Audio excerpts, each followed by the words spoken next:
particular broadcast this evening has become imperative to address many issues that are being paraded and shared on social media, especially on the issue of the 2 week sit at home. I want to inform Biafrans that those who do not understand what is going on, Biafra Republic government in exile and the de facto government in homeland has come to stay. It is the last phase to freedom. And today, I can proudly tell Biafrans that a lot of success has been recorded from the Biafra Republic government in exile and the de facto government in the homeland. We have read all manner of propagandas coming from the Nigeria, sponsored by the Nigeria state, especially coming from those expelled criminals who have spent over 13 years deceiving Biafrans in the name of fighting for freedom. At the end of the day, they sold our leader Mazi Nnamdi Kanu to the terrorist state. And they tried everything possible to kill the struggle, but here we are today, giving them back to back. So Biafran people, I want you to understand that today we have activated the Convention of Montevideo, which Nigeria or even Africa is not signatory to, but it is part of the prerequisite requirement to validate a government. Today, we have fulfilled many requirements to be recognized as a government. And that's where we're going. In October 2023, we are having the first ever Biafra self-referendum convention. It is a convention that we are going to discuss and lecture Biafrans on what to expect during the self-referendum and how the self-referendum will be conducted in line with international laws, in line with international treaties, in line with the most accepted democratic process, giving the people the right to decide their future. And on that note, I want to inform Biafra people today that the Article 1 of that convention has been activated with full force.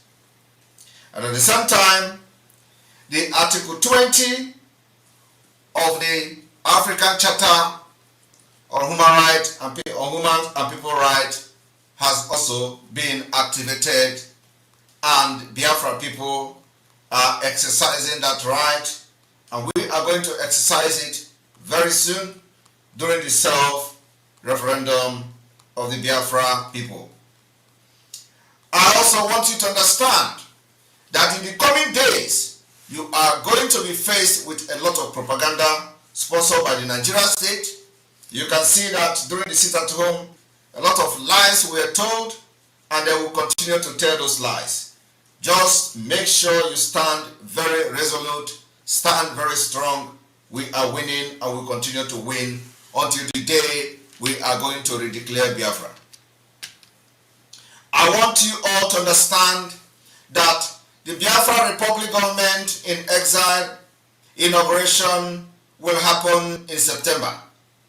After that, we will activate in full force the de facto government in the homeland. But first of all, I want you all to understand that the Montevideo Convention of 1933 by the South American state, the Article 1 made it very, very clear how the international law should possess the qualification to define what a state is all about. How will you be recognized as a state? There are qualifications that the international community must recognize before you can be called a state. And I want to inform Biafra people that we have gone through these processes. Today, many people do not understand that freedom fighting in the 21st century is something you do with brain, it's something you do with wisdom, it's something you do with knowledge, it's something you do also with experience. Many experience you have to also make sure that you utilize them while fighting for the freedom of your people. And on this note, the state, the Article 1 of this convention, demonstrates how you can qualify to be called a state, or how you can be qualified to be called a country, or what should qualify you to be recognized by international community, even when some people may not recognize you, or some organization may not recognize you, but the qualification to be recognized as a state is one. You must have a permanent population. Biafra has demonstrated that we have a permanent population. In addition to this, the Biafra Republic Government in Exile, in the coming weeks, will unveil the Biafra registration and the National Identity Registration of Biafra Republic, which is going to be completely online. That is going to help the Biafra people to lay the database of the Biafra Republic. Number two, for you to have the qualification to be recognized as a nation, you must define your territory. I want to inform Biafra people today that the Biafra Republic Government in Exile and the de facto government in the homeland has defined the Biafra territory with a new edited map. Number four, the government. For you to be recognized internationally, you must form a government. And I want to inform Biafra people today that we have formed a government. We did not just form a government, we have formed the Biafra Republic Government in Exile government, and we have also formed the de facto government in the homeland. Number four, before you can be recognized as a nation, especially when you are fighting to liberate your people like the Biafra people are fighting today, you must have the capacity to enter into relation with other states. Today, we have demonstrated that we have the capacity to enter into relation, inter-treaties, and sign alliances with different states. And we continue to maintain alliances with Amazonia. We will continue to maintain alliances with others who are secretly supporting the Biafra liberation movement. And in the coming months, as the case may be, there will be coming openly to make statement based on what Biafra will be doing. I want Biafra people to understand as well that this is not just about the military aspect of it, it is also a democratic aspect of this Biafra liberation. And for that reason, we have activated the Article 20 of the African Charter of People and Human Rights. The African Charter of People, the African Charter of Human and People Rights, Article 20 state that all peoples shall have the right to existence. They shall have the unquestionable and the inalienable right to self-determination.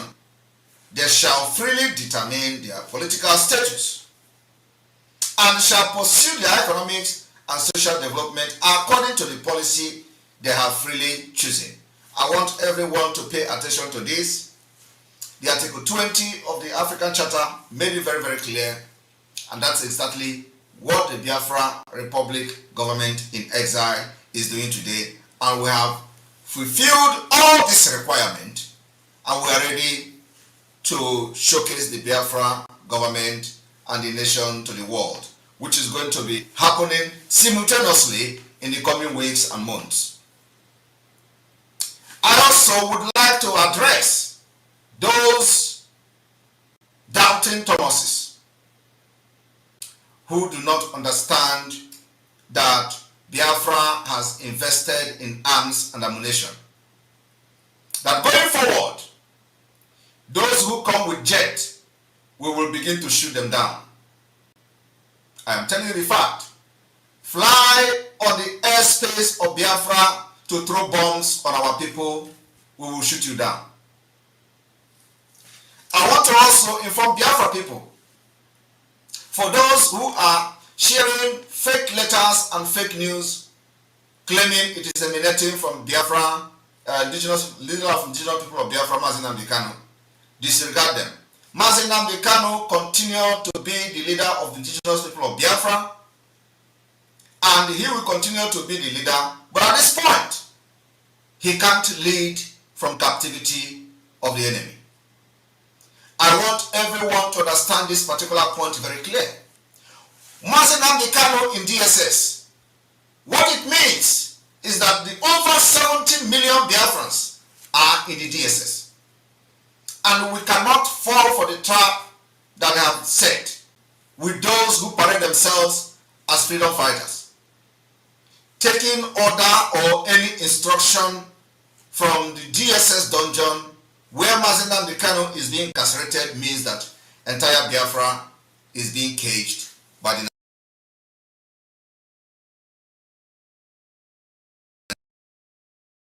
not accept. What we are doing the interest of the over 7 months as long as Nigeria continue to detain Mazi Nnamdi Kanu.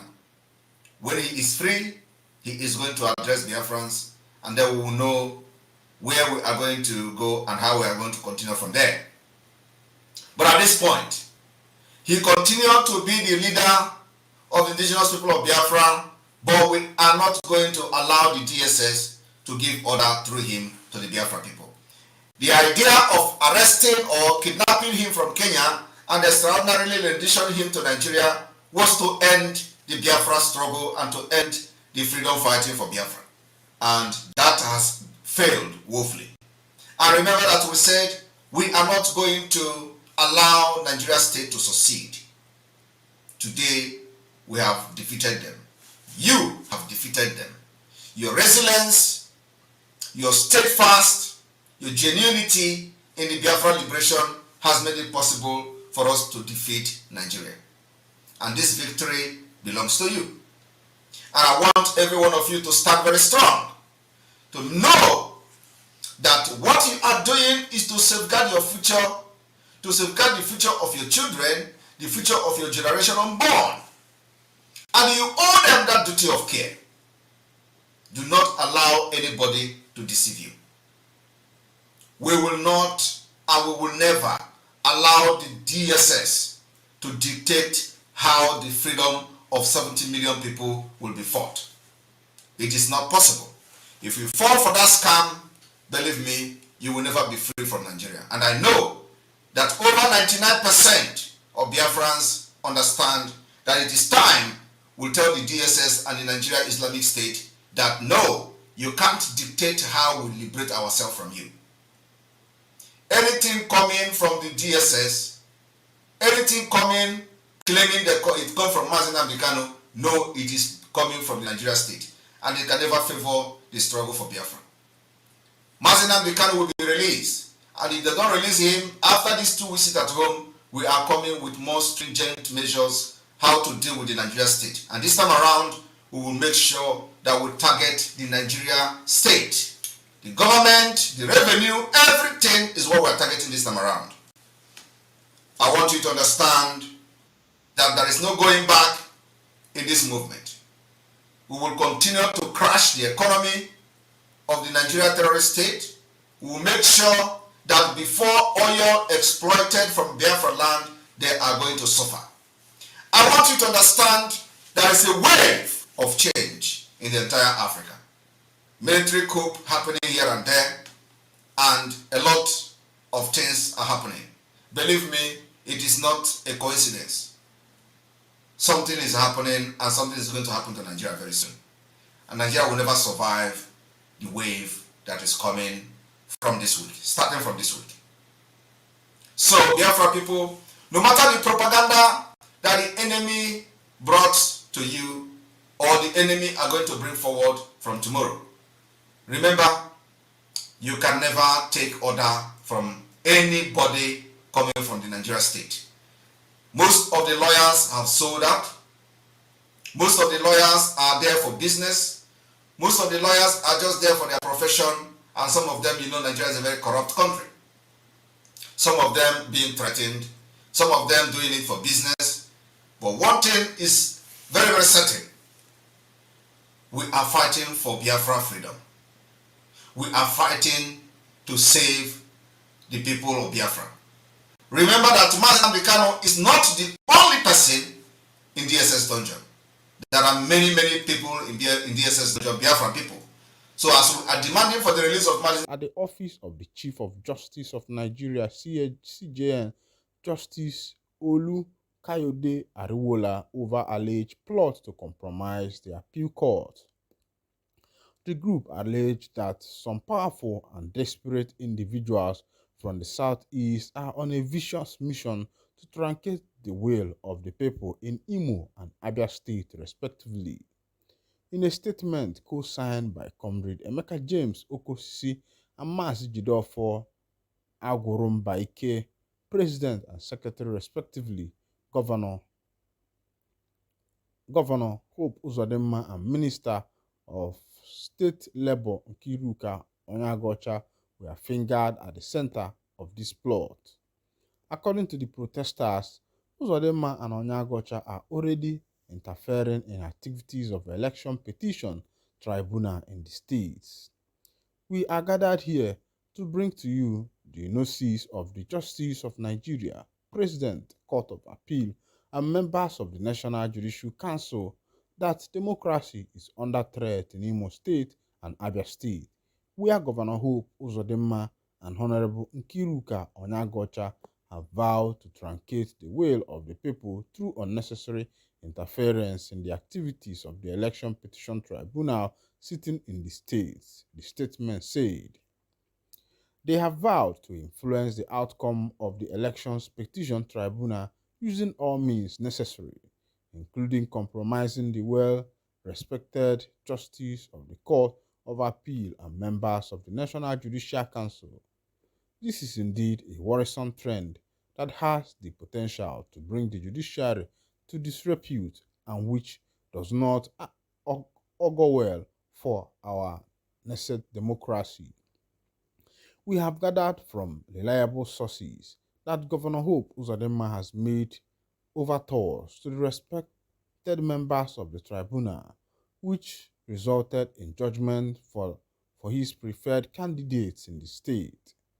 The same is applicable in Abia State, where Honorable Nkiruka Onyagocha, by the position she occupies as a Minister of the Federal Republic of Nigeria, she has boasted to all that matters that she is connected at the federal level and would use the instrument of her office and connection in Abia to influence the outcome of the appeal court. As stakeholders in Nigeria project, our faith in judiciary remains unflinching. Hence, this protest rally to call on the relevant authorities to act in good faith to save democracy in Imo and Abia State. When judges and court officials are compromised, it results in the abuse of power and the delivery of justice is compromised. The group therefore appealed to the Chief Justice of Nigeria and other honorable members of the National Judicial Council to act in the interest of Nigerians by investigating the outcome of the Election Petition Tribunal in Imo State and Abia State. My people, now don't see as it happen. Like I said, when it comes to Africa, now the rich man, now in the holla prayer, now in the poor man, now in the shout, and walamo. Those days, we were meant to believe that the court is the hope of the common man. But from the things where we say we dey see for Nigeria, and some matters where we say don't solve, we don't find out, say, The court is really not the hope of the common man. The court is the hope of the rich man and the man wey be say he get connection. You know, don't hear the people outcry.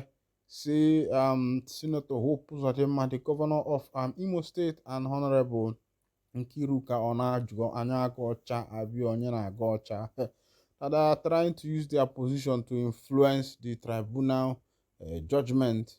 And that one is not fair because asịrị onye nọrọ n'isi nyakpagbusizie ndị ọzọ. One thing I want to say is that some of these new politicians, or should I call them new politicians, because they have been politicians for a long time. But one thing is that I think this is their first opportunity of coming to that upper echelon of power. The governorship, the minister of the federation, and the rest of them. And now, I want to ask them a question. The question is, had it been that other people, we are managing this position the way these new people has, decided to be managing it, I don't think they will be able to smell that position. But because other people were benevolent enough to follow the law and the constitution of the land to allow those who have won to lead. That was the reason why some of them found themselves there, even though some of them through Appian Way entered.